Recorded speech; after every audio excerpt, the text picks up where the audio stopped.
ત્વમેવ સર્વમ મમ રંગદેવ. દત્ત ભાગવતનું બિરુદ પામેલ શ્રી રંગ અવધૂત શ્રી વિરચિત શ્રી ગુરુલીલામૃત ગ્રંથ આવાગમનના ફેરામાંથી મુક્ત કરાવે છે. જાણે બ્રહ્મરસાસ્વાદે ભર્યો નર્યો ગ્રંથ સાધ્યંત. આ વરદ અને ઔપાસનિક ગ્રંથને રંગબાળ શ્રી જગદીશાનંદજીએ સરળ અને સંક્ષિપ્ત ગદ્ય લેખન રૂપે વર્ષના દરેક દિવસ માટે એક પેજ તેમ 364 પેજમાં આ શ્રીરંગ બ્રહ્મરસાસ્વાદનું સર્વને રસપાન કરાવ્યું છે. તે ક્રમમાં દરરોજ શ્રવણ કરીએ. દત્તબાવનીના ગાન પછી આ એક પેજનું પઠન કરવું શ્રેયસ્કર છે. સપ્તાહ 18 સોમવાર. અલગજી કહે છે કે હે નિરંજન, તું વિચાર તો કર. એક તરફ વિરક્તિ અને બીજી તરફ આસક્તિ.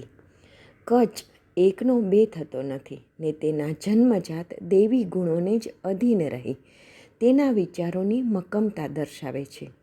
ત્યારે કચ્છને ન પામી શકતી દેવયાની તેના પર અતિ ક્રોધિત થઈ કચ્છની ધૃણા કરીને તેને શાપ આપે છે. હે ઘમંડી, અભિમાની, તે મને ધિક્કારીને મારી માગણીનો અસ્વીકાર કર્યો છે.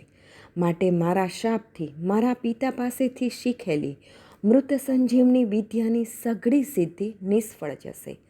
મારા પિતાજી પાસેથી જે તે મંત્ર સિદ્ધ કર્યો છે તે મંત્રનું સામર્થ્ય લુપ્ત થઈ જશે. આ શાપના કટુ વચન સાંભળી કચ્છે પણ દેવયાનીને શાપ આપતા કહ્યું કે હું તો અત્યંત નિર્મળ છું, છતાંય તે જે શાપ આપ્યો તેથી તે દોષનું ફળ હવે તું એ ભોગવજે. તું પણ યાદ રાખજે કે કોઈ બ્રાહ્મણ પુત્ર તારી સાથે લગ્ન કરશે નહીં, અને તે પણ તારા પિતા પાસેથી શ્રુતિ મંત્ર સાંભળ્યો છે તે પણ ફળ આપવાની શક્તિ વિનાનો થઈ જશે. જા, આ મારો શાપ છે. એમ શાપ દઈને કચ્છ પોતાના સ્વસ્થાન તરફ ગયો. દેવયાની પિતાના આશ્રમમાં દિવસો પસાર કરવા લાગી. સમય પસાર થઈ ગયો. કચ્છની વાત પણ વિસરાઈ ગઈ. એકવાર કાત્યાયનની માતાના વ્રતની પૂજા અર્ચના નિમિત્તે દેવયાની તેની સખી શર્મિષ્ઠા, જે દૈત્યરાજ વૃષપર્વાની દીકરી હતી, તેની સાથે નદી કિનારે સ્નાન કરવા ગઈ. બંને સખીઓ જલપ્રવાહોમાં પોતાના બધા જ સ્વવસ્ત્ર ત્યાગીને બંને સહચરીઓ નગ્ન થઈને સ્નાન કરી રહી હતી. એ બંને સખીઓ જલપ્રવાહોમાં એટલા આનંદ ઉલ્લાસથી એકબીજા પર પાણીનો છંટકાવ ઉડાડી યૌવનની મસ્તી નશામાં બંને મસ્તી કરતી હતી. તે મસ્તીમાં તેઓના શરીરનું પણ ભાન રહ્યું નહીં. નદીના જલપ્રવાહોમાં મસ્તી કરતાં કરતાં આ બંનેએ એક તેજસ્વી મદમસ્ત યુવા નરને નજીક આવતા જોયો. બંને લજાની મારી ઉતાવળી નદીમાંથી બહાર આવીને અતિ ઝડપથી પોતપોતાના વસ્ત્રો પહેરવા માંડી. તે સમયે અતિ ગભરામણને કારણે ઉતાવળમાં ભૂલથી શર્મિષ્ઠાએ દેવયાનીના વસ્ત્ર પહેરી લીધા. પોતાના વસ્ત્ર શર્મિષ્ઠાએ પહેરેલા જોઈને દેવયાની ખૂબ જ ગુસ્સામાં આવીને રાતીચોળ થઈ ગઈ અને ક્રોધમાં શર્મિષ્ઠાને ગાળો દઈ બબડવા માંડી. તારા રૂપના ગર્વને લીધે તે મારા વસ્ત્રો પહેર્યા. હમણાં બે ધોલ મારી તારા હાડકાં ભાંગી નાખીશ.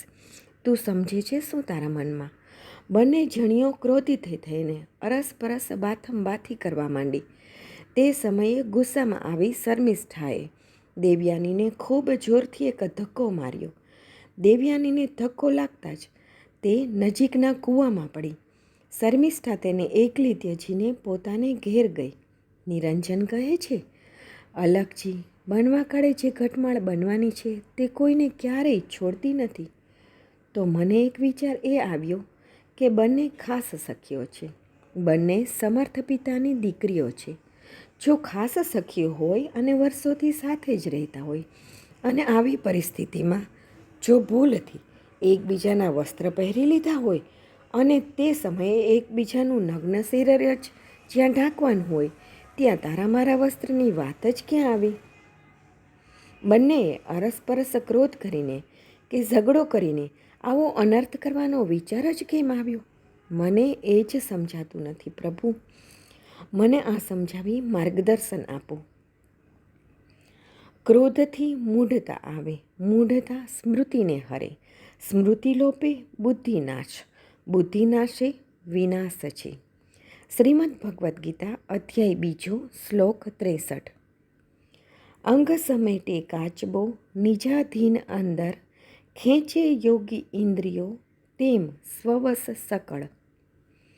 શ્રી ગુરુ લીલામૃત અધ્યાય 18 દોહરો 96. અવધૂત ચિંતન શ્રી ગુરુદેવ દત્ત.